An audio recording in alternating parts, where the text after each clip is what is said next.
अस्सलामुअलैकुम स्टूडेंट्स, आज हम करेंगे मैथ। पेज नंबर 18 ओपन करेंगे। Number 11, trace the number with the help of crayon pencil and count the cows as set of 10 and 1. Color the one cow in red.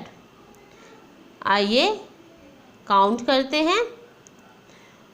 1 2 3 4 5 6 7 8 9 10। ये कितनी cause हैं? 10 and 1 11।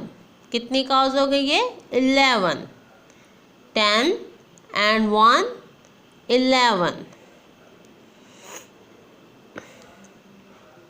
1 1 11 1 1 11।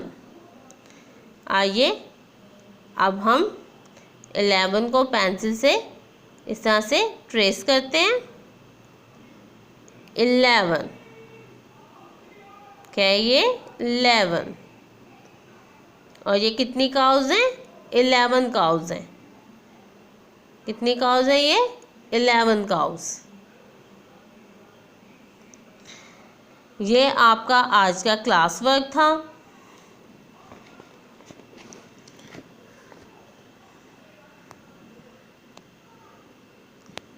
Page number 19 open करेंगे। ये आपका आज का homework है। आपने यहाँ 1 1 11 लिखने की कोशिश करनी है।